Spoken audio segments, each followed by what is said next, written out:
Je vais partager un message aujourd'hui intitulé Serviteur de Dieu plein de sagesse. Nous allons lire Luc 2, verset 49. Avant d'y aller. Ce que j'appelle vous tous, vous êtes des guerriers de Dieu. Des guerriers de Dieu dans l'armée du renouveau de Dieu. C'est ce que vous êtes, des guerriers. Oui, vous êtes chrétiens, ce qui signifie disciples de Jésus. Vous êtes disciples, ce qui signifie étudiants, apprenants, étudiants de Jésus et étudiants ici des enseignements ici, dans ce lieu où vous êtes appelés à être plantés, équipés pour être un puissant instrument de Dieu. Amen. Mais vous êtes aussi un guerrier. Un guerrier. Et la raison pour laquelle il est vraiment puissant pour vous de savoir que c'est ce que vous êtes, c'est que Dieu vous a appelé sur cette terre à être un puissant instrument de lui. Et pour être un puissant instrument, celui qui porte sa puissance, son amour et sa lumière, vous devez être un guerrier qui mène le bon combat de la foi. Faire briller votre lumière et être un instrument de Dieu ne vient pas facilement sans combat. Mais ce que le diable déteste le plus, c'est quand vous libérez la puissance et l'amour de Dieu, sa lumière. Et donc quand vous faites cela, l'ennemi n'est pas content et il essaiera de vous arrêter, mais il échouera quand vous saurez comment mener le bon combat de la foi. Et Paul dit ceci, il dit à Timothée, sois un bon soldat du Christ.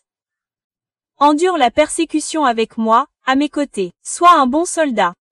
C'est un passage de la Bible que Paul dit. Donc, il donne cette identité, ce titre de soldat ou de guerrier. Et il y a aussi un passage de l'Écriture qui dit, combat le bon combat de la foi. Ce qui, pour résumer, signifie simplement suivre Dieu et ce qu'il vous appelle à faire, qui est dans sa parole. Aussi dans la parole de Dieu déclarée au présent par les enseignements, qui donnent la révélation de la parole de Dieu, ainsi que des paroles prophétiques, comme le réveil c'est maintenant. La direction n'est plus de prier pour le réveil, mais d'entrer dans le renouveau, de porter le flambeau du renouveau, de le libérer et de proclamer à tous que le renouveau est maintenant. Et d'être actif pour répandre le renouveau et proclamer que le renouveau est maintenant. Amen. Alléluia. Ainsi, vous avez été appelés à libérer la lumière, la parole, l'onction de Dieu, et l'ennemi peut essayer de vous arrêter. Lorsqu'il essaie de vous arrêter, vous rejetez ses mensonges et vous continuez simplement à faire ce que Dieu vous a appelé à faire, répandre ce renouveau, proclamer que le renouveau est maintenant, partager son amour et sa puissance avec tout le monde. Continuez simplement à le faire. Le diable essaie de vous arrêter, vous le rejetez et il doit fuir. Donc, il ne peut pas vous arrêter tant que vous ne le laissez pas faire. Alléluia. Et donc quand vous portez vraiment l'onction, quand vous portez la puissance de Dieu, l'ennemi essaiera de vous arrêter. Et c'est pourquoi il est si important que vous vous considériez comme un guerrier. Pas seulement comme un chrétien. Un disciple, mais un guerrier, un soldat. Donc, chaque jour, vous savez, je suis un guerrier. Donc si je dois me lancer dans la bataille, d'accord, je suis prêt. Je suis équipé. J'ai déjà l'armure de Dieu. Je renouvelle constamment mon esprit pour que le diable ne puisse pas me tromper. Je connais son plan de bataille. Je suis prêt. Je suis préparé. Quand il essaiera d'attaquer, c'est ce que je vais faire. Je vais le rejeter. Je vais continuer à faire ce que Dieu m'a appelé à faire. Point final. Alléluia. C'est donc ce que nous devons faire chaque jour. Nous sommes des guerriers qui combattons le bon combat de la foi et qui remportent la victoire et la victoire encore, jour après jour. Le diable continue d'être en colère. Le diable peut essayer de s'arrêter à nouveau, mais il continue de perdre parce que nous savons qui nous sommes. Nous sommes des guerriers. Et nous ne sommes pas seulement des guerriers. Nous sommes des champions. Nous sommes des guerriers victorieux du Christ. Alléluia. Donc, servir Dieu, être un serviteur de Dieu signifie être un guerrier. Et eux, il est dit dans Luc 2, verset 49. Et il leur dit, pourquoi me cherchiez-vous? C'est Jésus qui parle. Ne saviez-vous pas que je dois m'occuper des affaires de mon Père? Ne saviez-vous pas que je dois m'occuper des affaires de mon Père? C'est la vocation de chaque croyant de servir Dieu, d'être donc un guerrier de Dieu. Pas un spectateur, pas un chrétien civil, mais un guerrier de Dieu, ce qui signifie s'occuper des affaires de son Père. Et quelle est la vocation de votre Père? D'atteindre les perdus, de révéler son amour aux perdus, de révéler sa puissance et son amour aux opprimés, aux malades, aux morts spirituels, de libérer sa puissance et son amour dans le monde. Ainsi, les gens qui sont dans les ténèbres peuvent voir cette grande lumière de Jésus et venir à lui et trouver non seulement le salut, mais aussi la vraie vie abondante. C'est la vocation de chaque personne sur cette terre. Et j'en parle beaucoup ici. Tant de gens se demandent quel est leur but. C'est votre but. Vous n'avez plus besoin de chercher à être un guerrier de Dieu, à servir Dieu, à vous occuper des affaires de votre Père. Chaque jour, nous devrions nous présenter au travail, nous occuper des affaires de notre Père et le servir. Faire quelque chose, faire beaucoup de choses pour faire avancer le royaume de Dieu, travailler pour les affaires du Père. Chaque jour. Vous n'êtes pas censé rester assis à attendre. Vous n'êtes pas censé rester assis à attendre que quelqu'un vous appelle, que quelqu'un vous promeuve, que quelqu'un vous donne un poste, que quelqu'un vous prophétise. Allez maintenant et faites briller votre lumière. David, quand il a été oint, quand Dieu l'a trouvé comme un homme selon le cœur de Dieu, et que Dieu a décidé, je vais l'oindre. Et puis il a envoyé le prophète Samuel pour l'oindre, pour prophétiser sa vocation à être roi et pour l'oindre. À l'époque où Dieu a fait cela, et où David a été oint, David n'était pas allongé sur le canapé à attendre le prophète, à attendre que la prophétie arrive, à attendre mon appel. Quel est mon appel? Il n'était pas assis à pleurer parce qu'il ne connaissait pas encore son appel. Il n'essayait pas non plus de se forcer à être quelqu'un d'important, à se forcer à être roi, à essayer de se faire connaître pour être favorisé par le roi actuel et obtenir de grands postes dans l'armée et tout ça. Il ne faisait pas ça. Il était un serviteur. Il servait son père. Il faisait ce que son père lui disait de faire. Prendre soin des moutons. Prendre soin des moutons. Il ne faisait pas un travail glamour. Il faisait un travail ennuyeux la plupart du temps, un travail banal, un travail difficile, combattant les lions et les ours pour protéger les moutons. Il n'a pas reçu d'applaudissements. C'est juste Dieu qui voit ce qu'il fait. Et son Père? Et c'est là qu'il a été oint, qu'il a reçu son appel et qu'il a été promu. Et il y a tellement de gens, tellement souvent. Beaucoup de croyants vont juste à l'église. Et ils attendent juste de servir Dieu. Ils attendent que quelqu'un leur dise de servir Dieu. Ils attendent que quelqu'un leur prophétise, les oigne, que quelqu'un les remarque. Alors que ce n'est pas la bonne façon.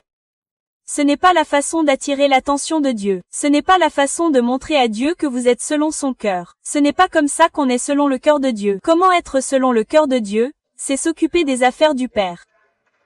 Donc, ce que cela signifie aujourd'hui, c'est d'être actif dans le service de Dieu, dans tout ce que le Saint-Esprit vous conduit à faire. Ce n'est pas compliqué. Faites briller votre lumière. Aimez bien les gens. Soyez intentionnels. Soyez intentionnel et déterminé dans votre vie quotidienne. Je veux que la lumière de Jésus brille à travers moi. Je veux faire sourire quelqu'un. Je veux planter des graines pour que quelqu'un ait envie de commencer à me parler davantage. Pour que je puisse ensuite parler de Jésus, car nous ne voulons pas imposer Jésus aux gens. Nous voulons qu'ils s'ouvrent et qu'ils aient envie d'entendre ce que nous avons à dire. Amen. Je veux aimer les gens tellement qu'ils voient ma lumière et qu'ils soient attirés, de sorte que je les attire vers Jésus. Je les pousse à vouloir en savoir plus sur Jésus. Je les pousse à vouloir en savoir plus sur ma lumière, sur les raisons pour lesquelles je suis si joyeux et gentil. C'est ainsi que nous devrions vivre nos journées. Faire cela, c'est servir Dieu. Servir Dieu, c'est faire tout ce qui contribue à l'œuvre de Dieu. L'œuvre de Dieu, c'est le ministère de Jésus. C'est la prédication de l'Évangile. C'est faire des disciples, équiper les croyants. C'est guérir les malades et chasser les démons. C'est opérer des miracles, des signes et des prodiges pour montrer Jésus, révéler sa puissance et son amour, et lui rendre gloire. Voilà donc le cœur de l'œuvre de Jésus. Nous montrons de l'amour aux gens, nous plantons des graines et nous faisons briller notre lumière pour les amener à l'œuvre de Dieu, à savoir la prédication de l'Évangile, la guérison des malades et l'expulsion des démons. Parfois, Vous pouvez chasser un démon de quelqu'un. Vous pouvez prier pour quelqu'un et il est guéri. Vous pouvez prêcher l'évangile à quelqu'un. Mais bien souvent, lorsque vous vaquez à vos occupations quotidiennes, Dieu vous appelle à planter des graines, à faire briller la lumière qui les mènera à une église où l'évangile leur sera prêché, où ils seront équipés, ils deviendront des disciples, ils seront guéris, ils seront délivrés. Amen. Donc, servir Dieu, s'occuper des affaires du Père, c'est faire tout ce qui contribue à l'œuvre de Dieu. Chaque croyant doit être implanté dans une église où se trouve la puissance de Dieu. C'est la volonté de Dieu. Et c'est la seule façon pour que les gens ne restent pas des bébés, tièdes et battus par le diable. C'est le seul endroit où ils seront équipés pour être des vases matures dont les yeux spirituels sont ouverts, qui peuvent désormais connaître les stratagèmes du diable et remporter la victoire sur l'ennemi, qui peuvent désormais recevoir la transmission de l'onction. Ils ont été conduits à l'abandon à cause de la puissance de Dieu révélée dans leur vie. Alléluia. Ils recevront la transmission de l'onction et ils seront capables d'être un puissant vase de Dieu. Pas n'importe comment, pas comme ils pensent être le mieux, pas d'une manière orgueilleuse, mais vraiment dans l'ordre de Dieu et avec humilité et pureté. Parce que cet équipement, cette croissance, cette transmission a eu lieu dans l'Église, dans la vraie Église qui est pure, qui a un leadership pur, qui peut les conduire sur la bonne voie, qui a le bon exemple à suivre. Donc, c'est la seule façon pour les croyants de grandir pour être purs, à l'image du Christ, et remporter la victoire sur l'ennemi et être capables d'être eux-mêmes de puissants vases de Dieu, c'est s'ils sont implantés dans une église où la puissance de Dieu est présente. Il n'est pas nécessaire que ce soit une église en particulier. Ça n'a pas à être notre église 5F. Mais il faut que ce soit là où la puissance de Dieu agit réellement et où il y a une véritable pureté dans le cœur et dans les fondations. Alléluia. Amen. Le royaume des cieux doit être présent. La Bible dit, quand je chasserai les démons par le doigt de Dieu, vous saurez que le royaume des cieux est proche. Alléluia. Gloire à Dieu. Donc, il est de votre devoir à tous de servir Dieu, de faire tout ce qui contribue à l'œuvre de Dieu. Donc, une grande partie de cela ressemble à servir dans l'église, servir en dehors de l'église de manière à aider le ministère, comme des choses comme l'édition, par exemple, ou la modération ou la traduction. Nous avons une traduction en espagnol, une traduction en portugais à chaque service. Gloire à Dieu parce que les gens servent. C'est donc l'une des façons de servir. Une autre façon importante dont chacun peut servir est de contribuer financièrement à l'œuvre de Dieu. Parce qu'être ici coûte des milliers de dollars chaque dimanche. Et nous sommes maintenant à un endroit où Dieu nous appelle à organiser nos propres événements. Nous avons organisé toutes les conférences l'année dernière, 5F Church. Mais maintenant, nous ne sommes pas assis à attendre d'être invités quelque part. Non, nous allons dans le monde et faire des disciples des nations et organiser nos propres événements. Nous avons donc un tas d'événements que nous allons annoncer bientôt. Ils auront lieu environ une fois par mois, voire plus souvent. Et l'un d'eux est Toronto que nous organisons. Et certains de ces événements coûtent 100 000 $ rien que pour un événement de 2 heures à cause du lieu nécessaire. Et ce n'est pas seulement le lieu, c'est l'éclairage, c'est l'audio, c'est les caméras et c'est la diffusion en direct. Il y a beaucoup de choses qui entrent en jeu et dont vous n'auriez aucune idée à moins que vous n'organisiez un événement vous-même. Et ce n'est même pas de la publicité. Nous ne payons pas vraiment pour la publicité. Nous aimerions toucher plus de gens, mais si les gens veulent donner plus, nous pouvons faire plus. Amen. Parfois, une personne fait un don pour un panneau d'affichage. Elle dit, je veux qu'il y ait un panneau d'affichage pour que plus de gens puissent voir. C'était quelqu'un qui est planté à l'église 5F avec un cœur précieux qui avait fait cela. Gloire à Dieu. Donc oui, ces événements coûtent beaucoup d'argent. Et donc servir Dieu de cette manière est une grande œuvre que vous faites. C'est être au service de votre Père parce que votre contribution permet à des milliers de personnes d'être guéries, délivrées, sauvées, de rencontrer la puissance et l'amour de Dieu. Alléluia. Je viens de voir par hasard, je ne les ai pas ici pour les montrer maintenant, mais ça m'est venu à l'esprit.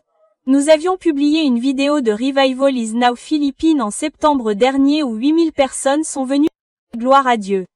Alléluia. Et nous venons de publier une vidéo, comme une vidéo, vous savez, cela s'est passé en septembre, mais nous avons publié il y a quelques jours une vidéo de cet événement montrant Dieu agissant avec puissance. Et il y a eu tellement de commentaires sur YouTube sur la vidéo YouTube de personnes témoignant de tant de miracles qu'elles ont reçus. Une personne a été guérie de l'autisme. L'enfant est tellement transformé maintenant. Une autre personne était accro à la cigarette depuis des années et ce monsieur s'en est complètement débarrassé. Il n'avait plus aucune envie après cet événement. Et il y a tellement de témoignages. Tellement que j'ai été bouleversée rien qu'en les lisant tous.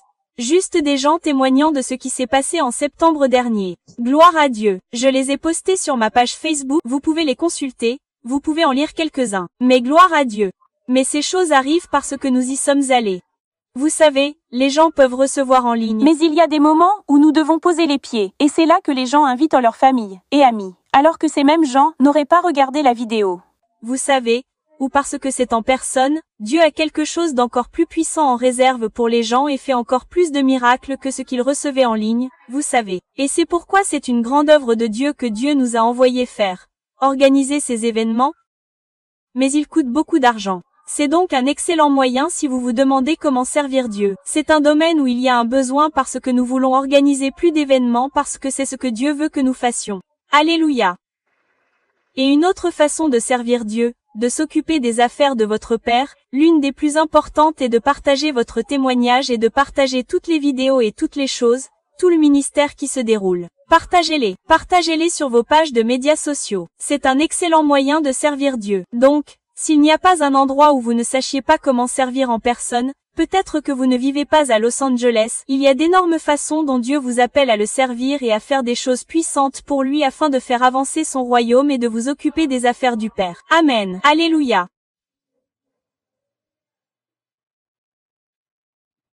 Alors, occupez-vous de l'œuvre du Père. Occupez-vous. Si vous n'êtes pas occupé, occupez-vous.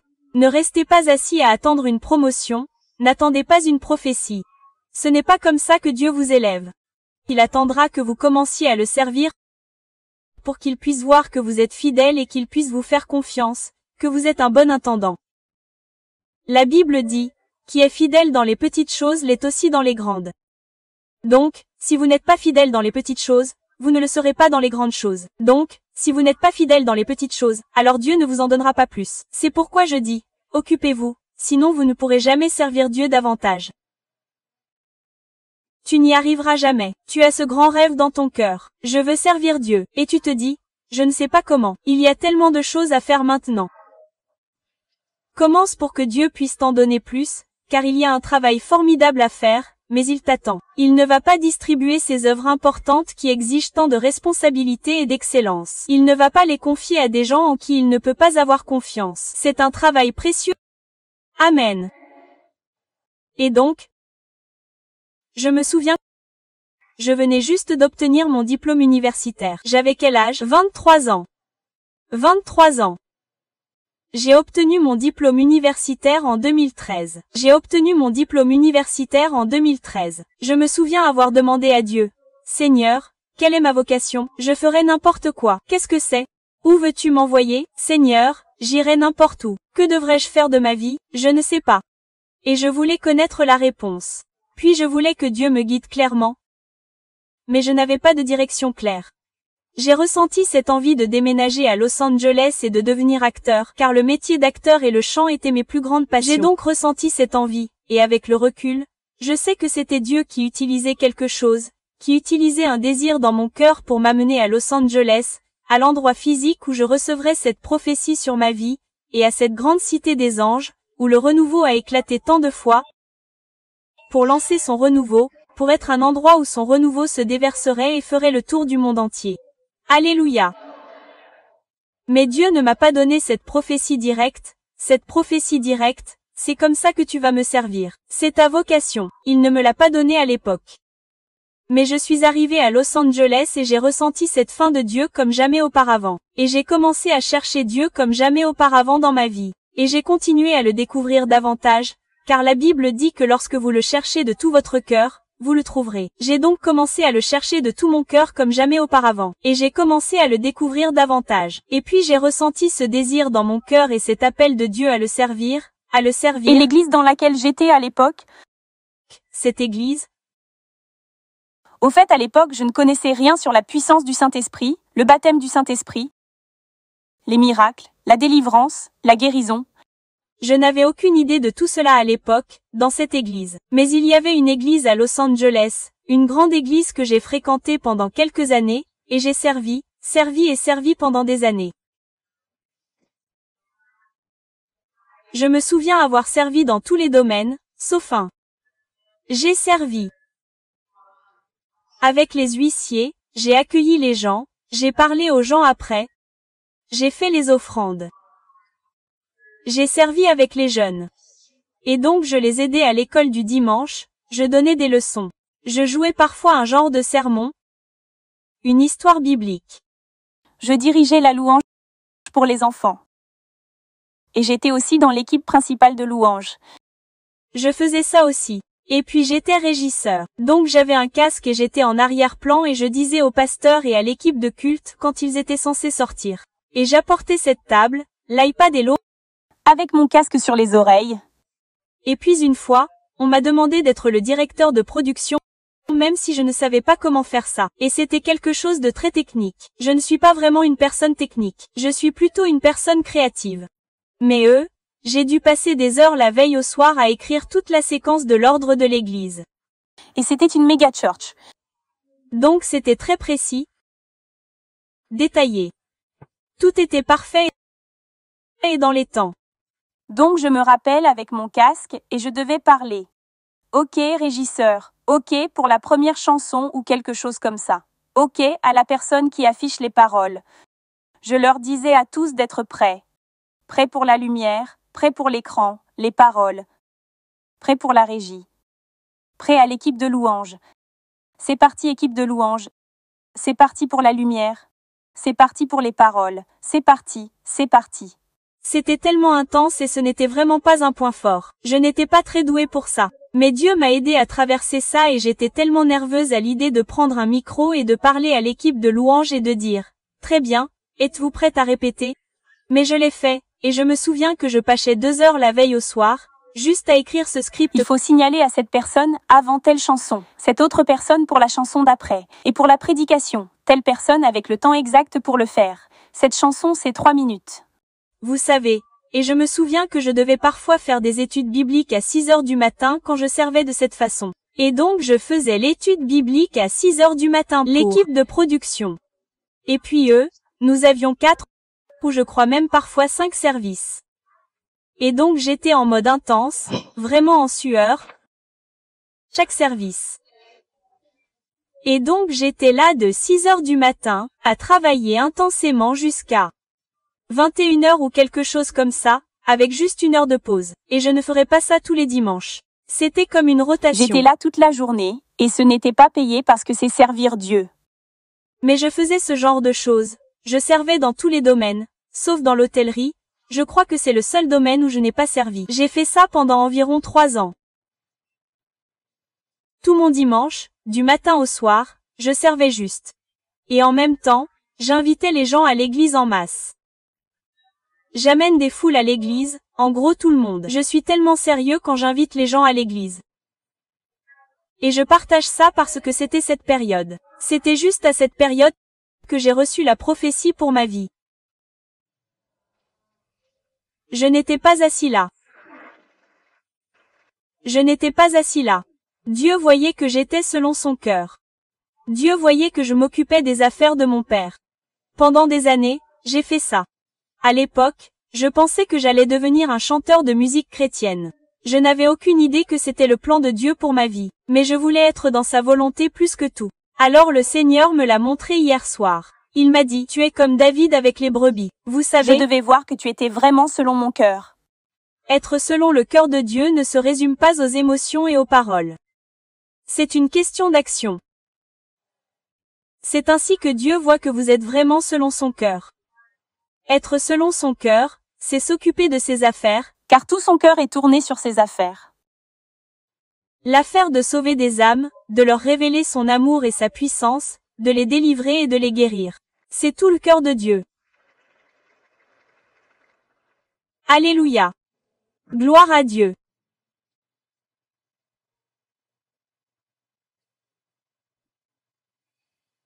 Gloire à Dieu. Vous n'avez donc pas besoin d'une position, d'un titre, pour être un guerrier de Dieu. Et je veux vous enseigner un peu de sagesse maintenant pour être un guerrier, pour être un serviteur de Dieu. Donc, la sagesse que je veux partager avec vous et que le Seigneur veut que vous receviez aujourd'hui, c'est que vous devez savoir que le diable déteste ce que vous faites lorsque vous servez Dieu. Il déteste cela plus que tout. Il n'est pas heureux. Donc, vous devez vous attendre à ce qu'il essaie de vous arrêter. Vous devez vous y attendre. Vous devez être prêt. Vous devez connaître ses plans. Et donc la façon dont il essaie de vous arrêter, ce sont ses plans pour apporter des mensonges d'insécurité comme quoi vous n'êtes pas assez bien. Pour apporter des mensonges comme quoi ce que vous faites n'est pas important parce que vous ne voyez pas les résultats immédiats de ce que vous faites. Bien souvent, vous ne voyez pas les fruits directs et les gains de ce que vous faites. Et, je pourrais même prendre ça pour moi. Je sais qu'il y a bien plus de témoignages que j'en entends réellement. Probablement qu'un tout petit pourcentage seulement sont ceux que j'entends réellement. Et je le sais parce que bien souvent, lorsque je rencontre des gens en face à face ou lorsque des gens viennent partager leurs témoignages ici, par exemple après avoir voyagé quelque part ou si je fais une séance de dédicace, parfois quelqu'un le partage avec moi et je me dis quoi? Vous n'avez jamais partagé ça? Envoyez-nous un email. Envoyez-nous une vidéo. Nous devons partager cette bonne nouvelle. N'attendez pas des années pour juste me le dire à moi. C'est pour le monde entier. Alléluia.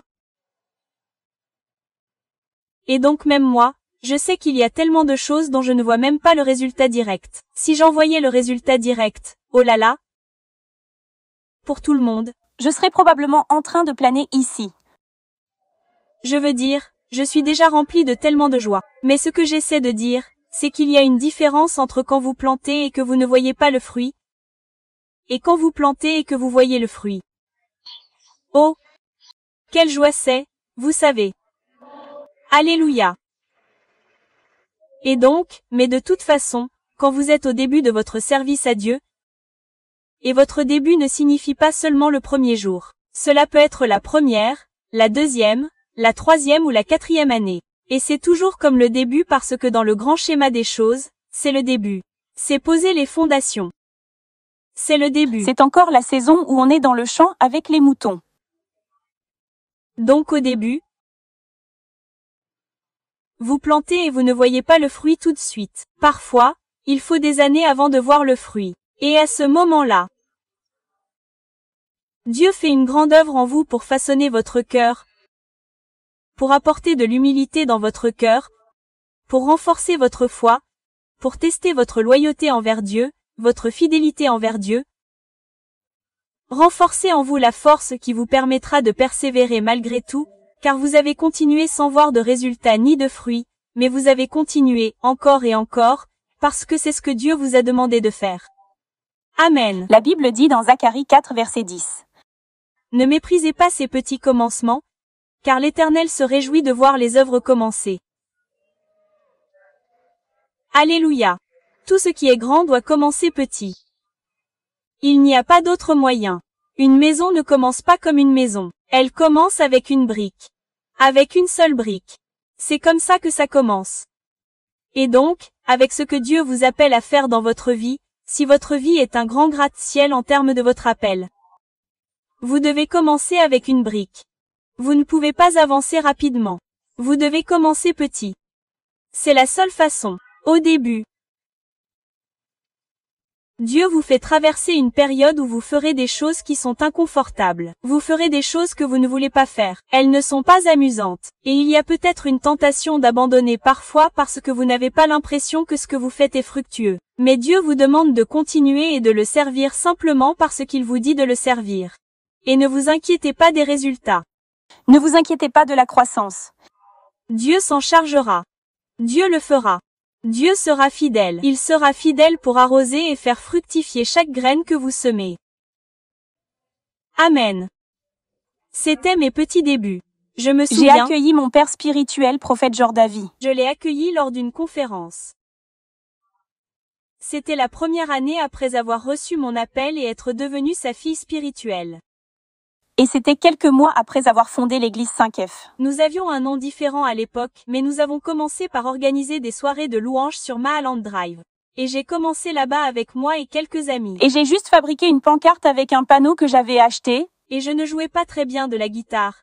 Mais tout ce que nous avions, c'était mes compétences de base limitées en guitare. J'ai donc acheté une guitare au Guitar Center. J'ai acheté d'autres choses au Guitar Center comme un haut-parleur, un pupitre et un pied de micro. Et je suis allée au sommet de la montagne et j'ai rejoint une trentaine de groupes Facebook, des groupes Facebook chrétiens. Et je publiais chaque semaine des soirées de louanges au coucher du soleil dans ces groupes Facebook. Et les gens venaient en les voyant dans les groupes Facebook. Quelques personnes venaient. Beaucoup ne revenaient pas, mais à chaque fois, il y en avait entre 1 et 7 environ qui se présentaient.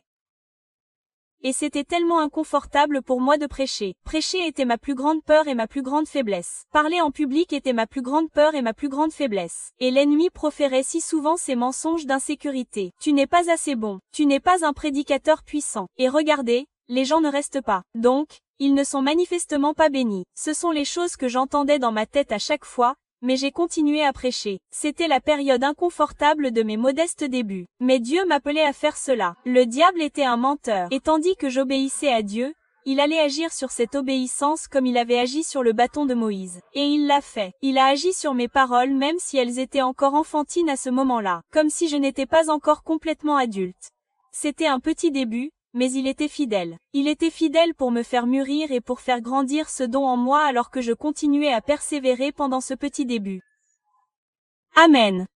Et donc quelques mois après avoir fait ces soirées de louanges, j'ai accueilli mon père spirituel pour une conférence ici et je n'avais aucun réseau social. Je veux dire presque aucun suivi sur les réseaux sociaux à Los Angeles. Donc, si je devais faire un post sur Facebook ou quelque chose comme ça, ce que j'ai fait, comme inviter des gens à l'événement, j'ai fait beaucoup de posts, mais je ne sais pas combien de personnes viendraient parce que peu de gens venaient à mes soirées de culte. Donc, je savais que je devais comprendre que Dieu m'appelait à m'occuper davantage des affaires de mon père, à être créatif, à trouver des idées sur la façon de faire passer le message à plus de gens. Et je savais que la puissance de Dieu agissait à travers mon père spirituel. Je ne voulais pas que les gens de Los Angeles ratent ça.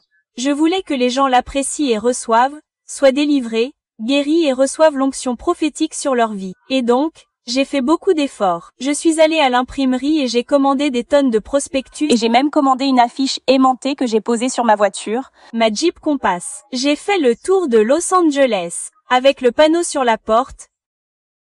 Conférence de guérison prophétique. Et j'ai trouvé des événements qui se passaient au centre-ville de Los Angeles. Je me tenais dehors avec les prospectus et alors que beaucoup sortaient du Microsoft Arena, je les ai distribués pendant des heures et beaucoup les ont rejetés. Ce n'était pas confortable. Mais je me souviens qu'un homme présent à cette conférence a été profondément touché par Dieu à travers l'onction qui se manifestait par Jésus et par mon père spirituel. Il a dit, « Je suis venu parce que j'ai trouvé ce prospectus. » En fait, je me souviens que je suis allé à P.O.P. et que j'ai déposé les prospectus sur une table à Pasadena. Il a dit, « J'ai vu le prospectus là-bas et je vous ai vu le distribuer là-bas. » J'ai donc su que c'était un signe que je devais y aller. Gloire à Dieu. Et je pense qu'une centaine de personnes environ sont venues à cet événement, ce qui était un véritable miracle, étant donné qu'il n'y avait aucune sorte de fidèle ou que les gens ne connaissaient pas vraiment mon père spirituel ou moi à Los Angeles. Mais Dieu a agi sur cette obéissance. Alléluia. Mais c'était le petit début. C'était comme faire des choses qui étaient inconfortables et qui prenaient du temps, tellement de rejets, et avoir l'impression que cela ne faisait pas grand-chose. Mais juste le faire parce que Dieu vous le demande et croire qu'il sera fidèle pour arroser cette semence. Et rien n'a d'importance à part le servir et être fidèle à ce qu'il vous demande de faire. Amen. Alléluia. Le petit début a continué. Cela n'a pas duré qu'1 an. Cela faisait 1 an. Mais ensuite, nous étions dans un sous-sol d'église, caché du public, mais c'est là que se trouvait notre théâtre, où nous avions l'église, et il fallait passer par une cuisine industrielle pour y entrer. Et nous étions petits, nous étions environ 15 personnes, jusqu'à peut-être 20 personnes. Et après cela, nous avons déménagé au Pan Pacific Park Senior Activity Center, qui est une sorte de gymnase avec une scène. Et là, nous sommes devenus plus petits. Nous avions environ 15 personnes cette année-là, puis l'année suivante, nous étions 10. Et l'année suivante, nous étions 5. Et nous avions des soirées de louanges le vendredi soir et les services les dimanches. Et c'était une salle de sport, donc ça devait ressembler à une salle de sport. Donc nous voulions que ce soit plus joli, pour que plus d'efforts et d'excellence soient consacrés à Jésus. Nous avons donc fait preuve de créativité et j'ai commandé ces choses sur Amazon et j'ai acheté ces installations qui ressemblaient à ça, mais avec une longue perche et nous avons accroché des rideaux tout autour. Nous faisions juste ces choses créatives et nous gardions tout ça, toutes les enceintes et tout l'équipement, toute la batterie et même le gros caisson de basse qui est aussi grand. Et le podium et littéralement tout cet équipement, nous les gardions dans ma minuscule salle à manger de mon minuscule appartement de 2 chambres à North Hollywood. Donc, je n'avais pas de table de cuisine. Je mangeais juste sur le canapé pour que le matériel ne puisse pas être sur la table de la salle à manger. Et donc c'était un peu comme si tout cet espace était rempli de matériel. Et nous passions environ 1 à 2 heures à charger tout le matériel, à prendre l'ascenseur, à le mettre dans mon Tahoe et dans le pick-up d'une autre personne, puis à conduire jusqu'au Pan Pacific Park et à tout installer. Cela prenait environ 2 heures pour tout installer. Et c'est moi qui faisais tout ça. Nous n'avions que quelques personnes pour nous aider à faire ça. Peu de gens le faisaient. Et puis, une fois le service terminé, il nous fallait environ 2 heures pour tout démonter. Et nous le chargions à nouveau dans mon Tahoe. Ma voiture était complètement remplie et l'autre pick-up. Et nous le ramenions à mon petit appartement, montions tout dans l'ascenseur avec de très nombreux allers-retours et remettions tout dans ma salle à manger. 2 jours par semaine. Donc, je veux dire, c'était comme si je voulais dire que c'était peut-être 12 heures par semaine juste pour charger des choses et faire ce travail pénible. Chantal et moi étions là. Il y a aussi quelques autres personnes à chaque fois. On a fait ça pendant des années. On a fait ça pendant environ 3 ans, je crois, chaque semaine. Et tout au long de ça, on est devenu de plus en plus petit.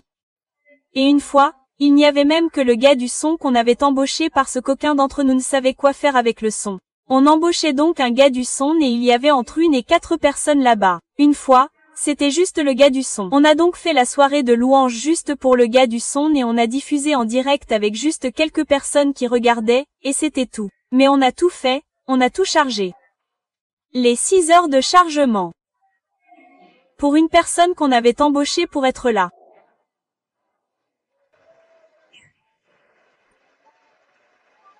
Et on installait des chaises comme ça et on en installait une 30aine chaque semaine. Et on n'en remplissait même pas la moitié.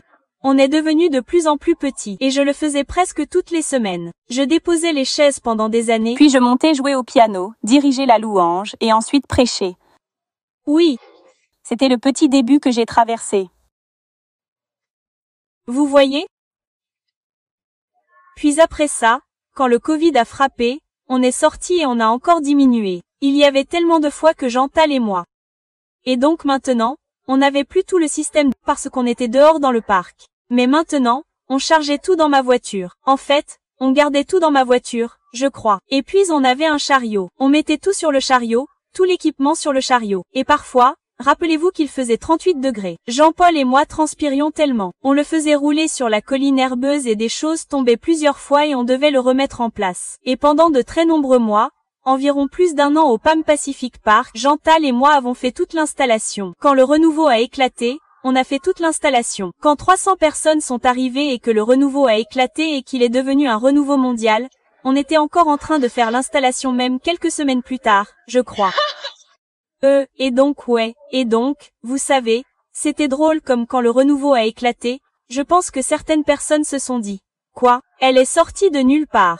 Vous savez, c'était juste comme un succès du jour au lendemain. Le succès du jour au lendemain n'existe pas. Vous savez.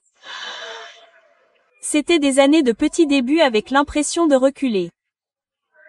Des années à semer, sans voir une seule pousse sortir et avoir l'impression de reculer.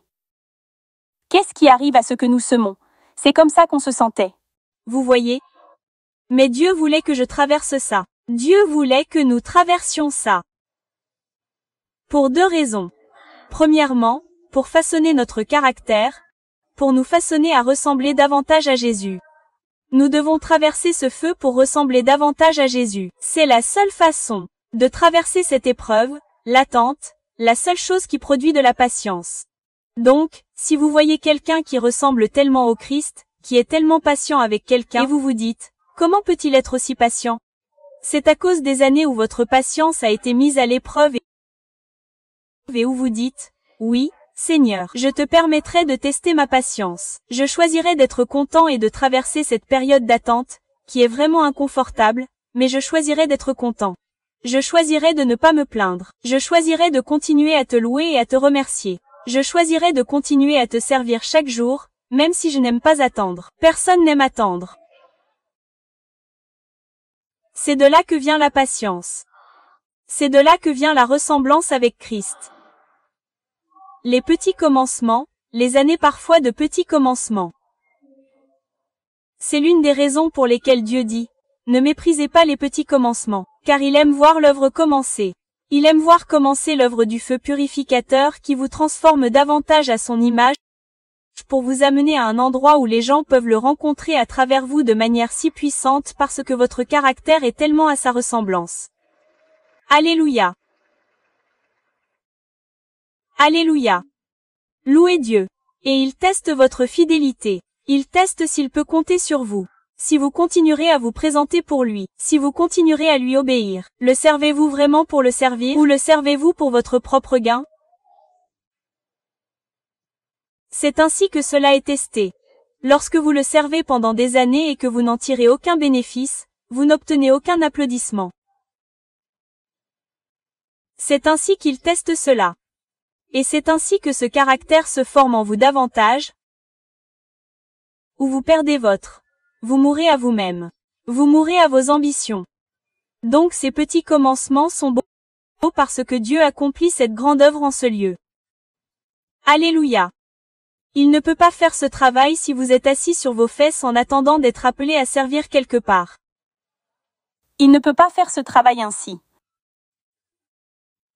Il le fait lorsque vous commencez à le servir dans ces petites choses, ces choses simples, ces choses banales, et que vous continuez à le servir pendant longtemps, pendant des années, et que vous restez dans de petits commencements et que vous lui permettez de faire ce travail au lieu de vous plaindre que vous ne grandissez pas ou que cela prend trop de temps. Amen. Alléluia. Alléluia. Donc l'une des principales raisons pour lesquelles Dieu fait ces petits commencements. Pourquoi Dieu a fait durer si longtemps ce petit commencement dans ma vie, c'est que c'était son grand feu purificateur pour ma vie. C'est le plus grand endroit où j'ai été transformé, et je continue d'être transformé chaque jour. Gloire à Dieu.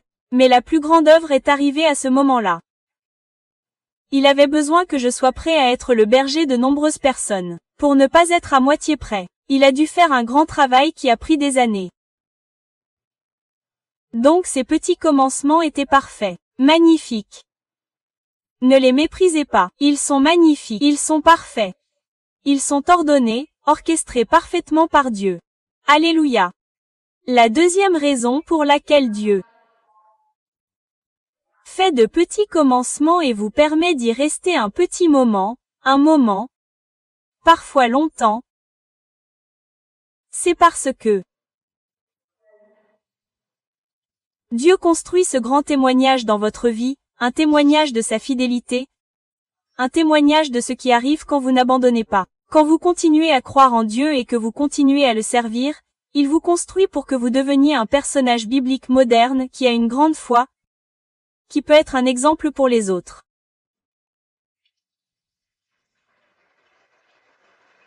Dans mes petits commencements, l'une des périodes de petits commencements que je ne vous ai pas encore mentionné, c'est que, eh bien, beaucoup d'entre vous ont déjà entendu l'histoire, mais certains d'entre vous ne l'ont pas encore fait. Environ 4 ans, plus de 4 ans, 4 ans et quelques mois après que j'ai commencé à exercer mon ministère. Donc maintenant, 4 ans et demi d'impression que ça recule, la saison des petits commencements depuis presque 4 ans et demi. J'exerçais mon ministère dans le parc et il y avait une personne assise dans une journée d'environ 40 degrés. Et je prêchais à cette personne et nous avions une diffusion en direct qui ne pouvait avoir que quelques personnes si cela se produisait. À ce moment-là, alors que j'étais en train de prêcher, elle s'est levée et est partie. Je me suis alors mise à regarder la diffusion en direct, sans savoir si quelqu'un regardait, mais je n'ai pas abandonné et j'ai continué à prêcher. Le Seigneur m'a rappelé ce moment hier soir, et je le vois avec une perspective tellement différente de celle que j'avais à l'époque. Quand c'est arrivé, tout ce que je pouvais penser, c'était que c'était dur. Cela fait des années que c'est comme ça. C'est comme si nous reculions. C'est dur. Mais je t'aime, Seigneur, et je continuerai à t'obéir. C'était mon état d'esprit à ce moment-là. Mais aujourd'hui, je le vois si différemment.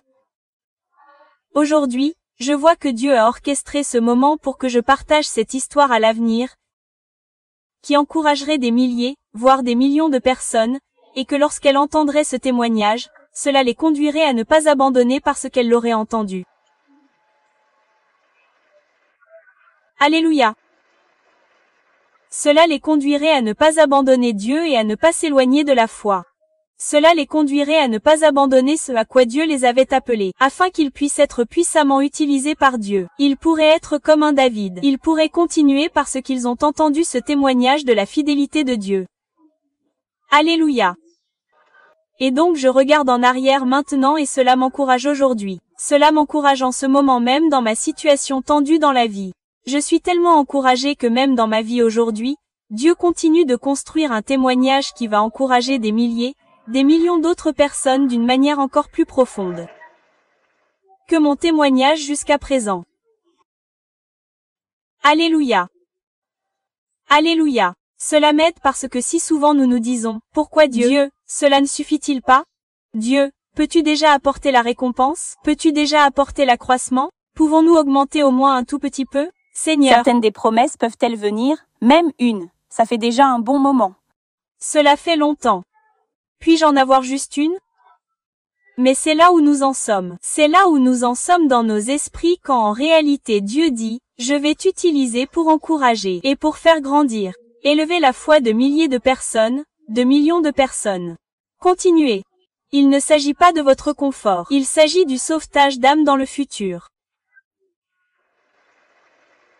Bien sûr, vous méritez une récompense. Elle arrive, mais ce n'est pas encore le cas, car ce témoignage va toucher des tonnes de vies. Alléluia. Et donc, dans ce petit commencement, c'est une autre raison pour laquelle Dieu a fait en sorte que le petit commencement soit tel qu'il est. C'est parce que Dieu fait la même chose dans votre vie qu'il a fait dans la mienne. Il construit un témoignage qui conduira beaucoup de gens à Jésus. Cela conduira beaucoup de gens à ne pas abandonner. Cela conduira beaucoup de gens à voir la bonté et la fidélité de Dieu. Ils sauront qu'ils peuvent faire confiance à Dieu. Ils auront la force et le courage de continuer grâce à votre témoignage. Donc, cela vaut la peine de passer par les petits commencements. Ne méprisez pas les petits commencements. Nous nous réjouissons des petits commencements. Dieu se réjouit de voir cette œuvre accomplie qui conduit beaucoup d'âmes à venir à lui. Alléluia. Alléluia. Merci, Jésus. Dieu est aux commandes. Ne vous inquiétez pas des résultats. Ne regardez pas les résultats, le manque de résultats. Ne regardez pas ça du tout, car Dieu était aux commandes. L'onction grandissait en moi pendant tout ce temps. Et un jour, Dieu a décidé de l'allumer comme un interrupteur et de la faire sortir de moi.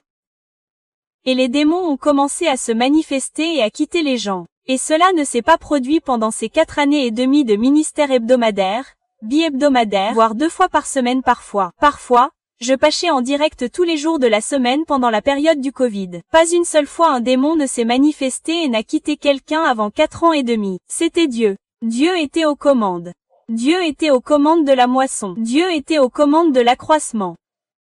Il a donc attendu, il a attendu le moment parfait où il libérerait l'onction et où la moisson arriverait. Et un réveil du jour au lendemain a éclaté dans le monde entier à travers l'écran, dans le monde entier.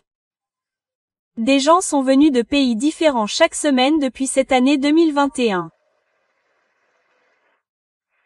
Quelques mois seulement après le départ de la personne pendant que je lui prêchais, 300 personnes se sont présentées au parc et l'amphithéâtre était bondé. Des centaines de personnes sont venues chaque jour depuis lors. Et depuis, des gens ont voyagé à l'étranger chaque semaine. Ne vous inquiétez donc pas de ce que vous voyez. Dieu le fait exprès. C'est le témoignage.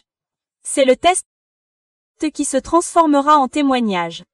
C'est votre test qui se transformera en témoignage pour bénir de nombreuses personnes. Alléluia. Gloire à Dieu. Galates 6 verset 9. Ne nous lassons pas de faire le bien.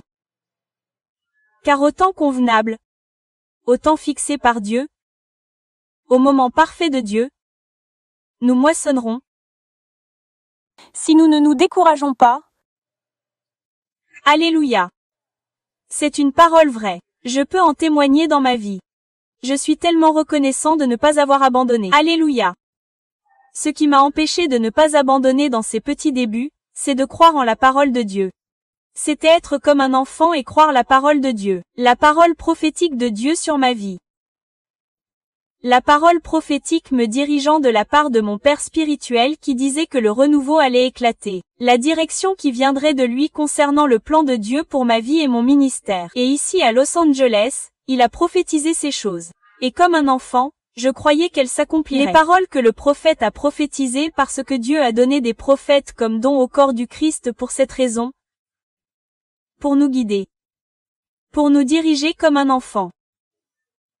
Nous n'avons pas à nous inquiéter. Nous n'avons pas à nous inquiéter, à essayer de comprendre. Stress. C'était comme si c'était facile pour moi. J'ai simplement cru à la prophétie. J'ai cru à cette parole. Je savais que Dieu n'était pas un menteur. Et donc j'ai continué à faire ce que la parole disait. Je me rappelle, prophète Jordavi, mon père spirituel avait prophétisé. Je vois que la manière dont le réveil va éclater à Los Angeles et partout dans le monde. Comment les gens commenceront à voir ce réveil que Dieu a commencé dans l'esprit, c'est par des vidéos d'1 minute. Dieu vous dit donc de diffuser des vidéos d'1 minute et de continuer à les diffuser comme si vous faisiez le tour des murs de Jéricho et que les murs finiraient par tomber. Ne vous arrêtez pas là. J'ai donc pris cette parole à cœur. J'ai immédiatement appris à monter des vidéos sur iMovie. J'ai utilisé ce que j'avais sous la main, mon ordinateur portable, le programme iMovie, et j'ai monté de petites vidéos, et elles n'ont pratiquement pas été vues pendant des années. Et un jour, cette vidéo d'1 minute est devenue virale, comme le prophète l'avait prophétisé, comme Dieu l'avait dit. Et cette vidéo est devenue virale, elle est devenue virale, tant de personnes ont témoigné des miracles qu'elles ont reçus en la regardant. Et cela ne s'est jamais produit dans aucune vidéo que j'avais publiée auparavant. Un seul miracle s'est produit. Maintenant, c'est incalculable. Je ne sais pas à ce jour combien de miracles se sont produits dans cette vidéo d'1 minute. Et c'est devenu viral le jour de mon 30e anniversaire, le 1er janvier. C'était comme un clin d'œil de Dieu, une grande confirmation, un grand cadeau et une grande récompense. Alléluia. Et c'est ce qui a conduit à l'éclatement du renouveau. C'est ce qui a conduit à la diffusion de la nouvelle et finalement de plus en plus de personnes sont venues jusqu'en mars, lorsque le premier démon a été chassé d'une personne. Et puis cette vidéo est devenue virale. Et donc la parole est arrivée telle qu'elle avait été prononcée. J'ai donc pu endurer les petits débuts et ne pas abandonner parce que, comme un enfant, j'ai cru à la parole de Dieu et j'ai obéi à la parole de Dieu. La direction très simple. C'est donc la direction que Dieu vous donne maintenant. N'essayez pas de faire ce que vous voulez. Faites ce que Dieu a dit. Là où vous êtes planté, faites ce que Dieu a dit. Si vous n'avez pas de prophétie personnelle directe comme moi, vous avez tout ce dont vous avez besoin maintenant. Il y a une onction prophétique ici. J'ai passé la première partie de ce message à vous apprendre comment vous pouvez servir Dieu. Le renouveau, c'est maintenant. Les gens ont besoin d'entendre, de savoir et de voir que le renouveau est maintenant et de rencontrer ce renouveau. Rencontrer Jésus. Vous avez donc tout ce dont vous avez besoin pour le faire. La parole prophétique vous a été donnée de nombreuses fois. Je l'ai répétée encore et encore. Amen. Vous avez donc tout ce dont vous avez besoin. Concentrez-vous là-dessus. Ne vous laissez pas distraire en faisant d'autres choses que Dieu ne vous demande pas de faire. Il est un Dieu d'ordre et de simplicité. Amen. Alléluia. Gloire à Dieu.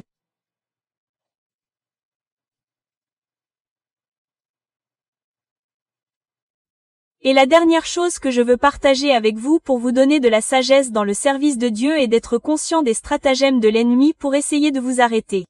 Il essaiera de vous arrêter avec des pensées d'insécurité, comme si vous n'étiez pas assez bien et que ce que vous faites n'avait pas d'importance. Vous voyez dans mon histoire comment l'ennemi aurait pu me lancer cela fortement, et il l'a fait. Tu n'es pas une bonne prédicatrice. Tu vois, les gens ne reviennent pas, ça diminue. Cela ne fonctionne pas. Il a certainement parlé de cela à de nombreuses reprises, mais je l'ai ignoré et rejeté et j'ai continué à croire en la parole comme un enfant et à faire ce que Dieu m'appelait à faire. Et vous pouvez me voir comme un bon prédicateur maintenant, mais je ne me suis pas senti comme un bon prédicateur pendant ces 4 années, au cours de ce modeste début. Pas une seule fois je ne me suis senti, je veux dire, pas une seule fois je ne me suis senti comme un bon prédicateur adéquat. Alors n'écoutez pas vos sentiments. Le diable ment à travers eux à de nombreuses reprises. Amen. Votre faiblesse est puissante parce que c'est là que la puissance et la gloire de Dieu se révèlent le plus lorsque vous les lui donnez et que vous lui permettez de les utiliser. Alléluia. C'est donc la grande chose dans votre sagesse de connaître le plan du diable pour essayer de vous arrêter en apportant ces pensées d'insécurité. Mais la deuxième chose que je veux partager avec vous dans la sagesse au service de Dieu, afin que l'ennemi n'ait jamais un avantage sur vous, et que vous soyez toujours puissant en le servant. Alléluia. D'accord. Plus l'armée est grande, plus le royaume du diable est écrasé. Plus l'armée du réveil est grande, plus le royaume du diable est écrasé. Donc, il y a de la puissance dans le nombre. Ce que je veux dire par là, c'est que peu importe le genre de petit travail que vous pensez faire. C'est énorme. C'est puissant. Quand vous servez Dieu, déposer des chaises n'est pas une mince affaire. J'ai déposé des chaises pendant de nombreuses années sur lesquelles beaucoup de gens ne s'asseyaient même pas. Maintenant, vous préparez l'espace pour que les gens reçoivent l'onction. Ils tombent sur leur chaise pour que Dieu les rencontre sur leur chaise. Alléluia. Tout ce que vous faites pour servir Dieu dans cette œuvre, dans ce mouvement est grand. Vous êtes considéré comme un guerrier, pas un spectateur, un guerrier qui a le pouvoir sur l'ennemi pour écraser son royaume. Donc je dis cela pour dire que vous devez être conscient que l'ennemi veut vous empêcher de servir et il veut trouver une porte ouverte à travers un guerrier pour essayer d'attaquer l'œuvre de Dieu, essayer d'attaquer les serviteurs de Dieu, les dirigeants. Donc, ce n'est pas seulement. Ne pensez pas que c'est juste moi que l'ennemi pourrait vouloir attaquer. Non, vous devez être conscient vous-même. Vous devez être conscient. Maintenant, vous avez la victoire sur l'ennemi. Mais vous devez en être conscient et décider. Je ne donnerai aucun accès au diable. Je n'ouvrirai aucune porte à l'ennemi. Je servirai Dieu chaque jour avec excellence, avec humilité, avec un cœur de serviteur. Vous devez formuler cette intention chaque jour. Et si vous commencez à avoir d'autres pensées et sentiments qui surgissent, comme l'orgueil, la jalousie ou d'autres motifs quand il s'agit de servir Dieu, observez-vous. L'ennemi cherche. Il cherche à trouver une porte ouverte pour attaquer l'armée, pour attaquer l'œuvre de Dieu. Et cela ne signifie pas toujours comme Judas, une trahison ou une persécution. Je ne veux pas dire seulement cela. Cela peut signifier cela, c'est sûr. C'est ce qui s'est passé avec Judas. C'était une porte ouverte qu'il avait choisie pour permettre au diable de l'utiliser. Mais je ne parle pas seulement de cela. Je veux dire, le diable qui cherche une façon d'attaquer la beauté, la pureté, la joie, l'ordre et l'unité de l'armée et du travail. Si vous servez dans l'œuvre de Dieu ici, dans cet endroit ou en ligne, il est si important que nous soyons tous unis, que nous ayons tous un cœur pur, que nous ayons tous un cœur de serviteur, que nous fassions tous passer les autres avant nous-mêmes, que nous soyons tous morts à notre ego et à notre ambition égoïste. C'est si important parce que s'il y a une porte ouverte d'une manière ou d'une autre, l'ennemi peut pénétrer par cette porte et attaquer toute l'œuvre de Dieu ou même attaquer le leadership. Il est donc très important que vous en soyez conscient, que vous sachiez que vous faites quelque chose de puissant lorsque vous servez Dieu. Ce n'est pas quelque chose à prendre à la légère, mais à prendre vraiment au sérieux, la pureté de votre cœur. J'en ai parlé un peu dimanche dernier à de nombreuses reprises. Nous devons grandir, nous devons continuer à grandir, nous devons être conscients des domaines dans lesquels nous ne grandissons pas, et nous devons faire des changements, nous devons avoir une intention. Mais le problème, c'est que les gens peuvent avoir tendance à être paresseux dans ce domaine. Je n'ai pas encore envie de m'en occuper. Ouais, ces pensées négatives, ces pensées orgueilleuses, ces pensées égoïstes, je n'ai pas besoin de faire quoi que ce soit à ce sujet pour l'instant. Les gens peuvent penser de cette façon. J'y reviendrai plus tard. Vous savez, ils pensent que cela n'a à voir qu'avec leur propre santé spirituelle. Mais lorsque vous servez Dieu, cela affecte toute l'armée. Il est donc très important que vous réalisiez que servir ce que je fais dans cette armée de réveil est très sérieux et que je veux m'assurer de toujours plaire à Dieu, mais pas seulement dans ma propre relation personnelle avec Dieu, pour lui plaire, mais parce que je tiens à cette œuvre. Je me soucie de cette armée. Je ne veux pas lui faire de mal. Je ne veux pas ouvrir une porte pour que l'armée soit blessée, pour que quoi que ce soit nuise à l'œuvre de Dieu. Parce que lorsque vous voyez le sérieux de ce que vous faites, l'honneur de ce que vous faites en servant Dieu, cela vous donne plus de force et de motivation pour être sérieux et garder chaque porte fermée. Amen. Alléluia. Alléluia. Gloire à Dieu. 1 Pierre 5 verset 8. Soyez vigilants et sobres. Votre ennemi, le diable, rôde comme un lion rugissant, cherchant qui il dévorera. Résistez-lui avec fermeté dans la foi, sachant que les mêmes souffrances sont endurées par la famille des croyants dans le monde entier. Soyez vigilants et sobres. Il cherche une porte ouverte. Il cherche à rendre l'armée moins forte, car il sait que la force réside dans le nombre. Plus il sera vaincu, plus notre armée sera grande. Très bien, soyez vigilants. Résistez-lui avec fermeté dans la foi. Vous n'êtes pas seuls. Nous sommes tous des guerriers qui combattent le bon combat de la foi et nous pouvons le faire ensemble. Alléluia. Nous avons la victoire si nous sommes unis. Alléluia. Alléluia. Merci, Jésus. Et enfin, je veux juste partager quelques témoignages. Quelques témoignages. J'avais l'intention de partager l'un d'eux au début, mais partageons-le maintenant. C'était il y a 2 semaines, je crois. Il y avait une mère et son fils d'Allemagne.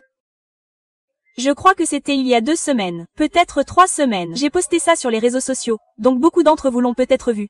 Mais je sais que certains d'entre vous ne l'ont pas vu, mais c'est tellement puissant. Donc, le dimanche de Pâques, cette maman et son fils étaient venus à la conférence Lève-toi et brille. Ils sont aussi venus le jour d'après, le jour de Pâques, et Dieu les a délivrés. Ils se tenaient avec la photo d'un membre de leur famille. Il avait aussi écrit ce à quoi ils renonçaient. Ils renonçaient au péché sexuel.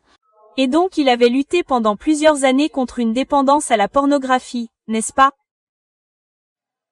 Une dépendance à la pornographie. Et il a tellement essayé d'arrêter et il a pleuré 1 heure d'affilée parce qu'il était peiné de ne pas pouvoir s'arrêter. Et Dieu l'a délivré ce jour-là, complètement libéré. Alléluia. Plus aucune envie de faire ça. Et il était tellement heureux. Alléluia. Et puis sa mère, elle a été libérée du trouble bipolaire ce même jour. Alléluia. Donc le dimanche suivant, il y a environ 2 semaines, ils sont venus témoigner de cela. Et puis le père, Marie d'Allemagne qui n'est pas venu en personne, mais il a témoigné de ce puissant témoignage. Je voulais partager cela avec vous. Hier, vous avez posté une vidéo de ma femme et de mon fils d'Allemagne. En tant que mari et père, c'est le moment qui a changé ma vie. Le fait que ma femme ait été libérée de 25 ans de troubles bipolaires est un miracle absolu. Nous avons littéralement traversé l'enfer ensemble, mais j'ai aussi eu ma part de fardeau. Il y a 6 mois, lorsque j'ai lu le premier livre de Catherine, Le secret de l'onction, j'ai été libérée de la pornographie. Maintenant, lorsque Dieu, par l'intermédiaire de Catherine, a brisé la malédiction générationnelle sur mon fils, j'ai également été libérée de la compulsion à la masturbation. Gloire à Dieu. Et il était en Allemagne lorsque cela s'est produit.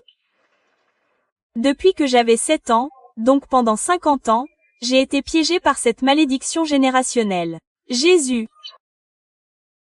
qui a également affecté mon père. J'ai tout essayé pour m'en éloigner.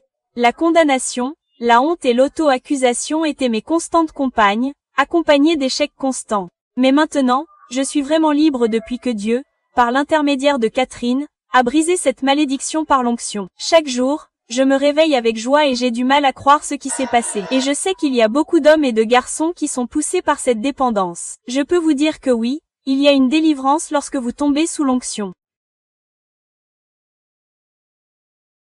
Waouh! Et je viens de remarquer qu'il a dit que c'était grâce à mon premier livre que Dieu l'avait délivré de la pornographie. Gloire à Dieu.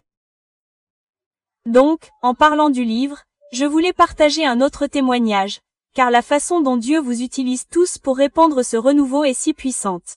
J'espère que vous obtenez la révélation de la puissance que vous avez, la puissance que Dieu vous a donnée, la vérité qu'il vous a donnée, l'onction qui agit dans vos vies. Pour diriger les gens vers l'onction, une église où ils peuvent recevoir la liberté et être équipés à devenir disciples. Et l'outil qu'est le livre, débloquez votre délivrance. Tout est là pour conduire les gens à recevoir une délivrance complète et une vie abondante. Amen. Quelqu'un a-t-il plus de révélations sur la puissance que vous avez et sur la façon dont vous pouvez changer tant de vies? Eh bien, j'ai un autre témoignage que je veux partager. Pour ceux qui ont acheté 10 livres, j'ai commencé une communauté de revivalistes. Donc, c'est pour les personnes qui sont zélées, passionnées par le fait d'être des leaders du renouveau et de diffuser ce livre largement auprès des personnes qui en ont besoin. Et donc dans cette communauté, c'est comme une page de médias social. C'est comme une application où ils partagent constamment, beaucoup d'entre vous y participent. Ils partagent constamment des témoignages de rencontres divines qu'ils ont avec des personnes en leur donnant le livre « Débloquez votre délivrance ». Et c'est l'une des choses que je préfère faire chaque jour, c'est lire ces témoignages. Ils sont tellement incroyables de voir comment Dieu agit. Je suis en admiration. Rappelez-vous comment j'ai dit que c'était une année d'acceptation et que la moisson était mûre, que nous allions être surpris de voir comment Dieu a préparé les gens à être ouverts. Il les a poursuivis et ils sont prêts. Nous devons juste aller là-bas, être audacieux, faire briller notre lumière et donner les livres aux gens, leur parler de Jésus et leur parler du renouveau. Amen. Et donc c'est juste témoignage après témoignage. Rendez-vous sur unlockyourdeliverance.com. Ou cliquez sur le lien dans ma bio si vous souhaitez faire partie de cette communauté. C'est tellement puissant. C'est arrivé il y a 2 jours, je crois. C'est Rue, qui est à Toronto. J'ai pris un livre de ma voiture dans mon sac et je ne savais pas à qui j'allais le donner. Je suis montée à mon étage à l'hôpital parce que c'est là qu'elle travaille. Et une de mes collègues infirmières d'une autre unité a décidé de faire des heures supplémentaires dans mon unité. Quand je l'ai vue arriver dans le couloir, nous nous sommes salués et elle a dit « Je ne sais pas pourquoi j'ai accepté de faire des heures supplémentaires. J'ai raté mon cours de yoga. » Je suis restée silencieuse et quelques minutes plus tard, elle m'a demandé au hasard si je fréquentais une église en particulier. J'ai répondu « Non ». Puis elle m'a demandé où je fréquentais l'église et j'ai répondu 5F Church basée à Los Angeles. Puis j'ai fouillé mon sac pour en sortir une invitation pour l'événement de réveil à Toronto et j'ai également sorti le livre. Elle l'a ouvert au hasard au chapitre 8, page 106, qui parle du yoga.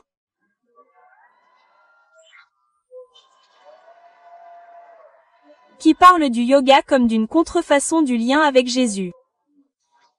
Elle était tellement choquée qu'elle a commencé à le lire à voix haute. Au fur et à mesure qu'elle lisait, elle était de plus en plus étonnée de ne parler que d'avoir raté son cours de yoga pour lire maintenant que le yoga était démoniaque. Nous savions tous les deux qu'il s'agissait d'un rendez-vous divin et que Jésus voulait qu'elle sache à quel point il l'aimait. Alléluia. Ce n'est pas incroyable? Je veux dire, une rencontre divine. Je veux dire que ce n'est pas une coïncidence, n'est-ce pas? C'est Jésus. C'est ce que Jésus est en train de faire en ce moment. Il organise ses rendez-vous divins. Il poursuit les gens. Il a tout organisé pour que nous soyons simplement obéissants. Vous savez, Elle était juste comme... je suis resté silencieux pendant quelques minutes. J'ai sorti mon livre. C'est très simple. Ah! Et ce n'est qu'un exemple parmi tant d'autres. Je vois cela se produire tous les jours. Je partage cela pour que vous sachiez quel travail passionnant, quel travail important Dieu vous appelle à faire en ce moment. Il a établi ses rendez-vous divins.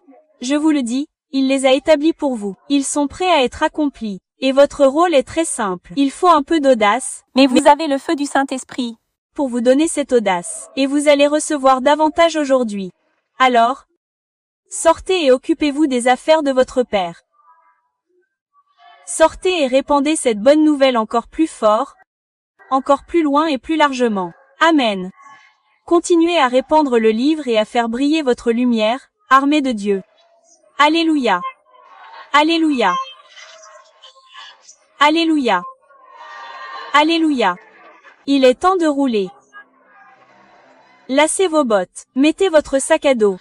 Il est question ici d'être un guerrier de Dieu. C'est pourquoi cela nous interpelle tant, car Dieu nous appelle à être sérieux. Préparez-vous à travailler. Préparez-vous pour la bataille. Préparez-vous pour la victoire. Alléluia. Êtes-vous prêts? Alléluia.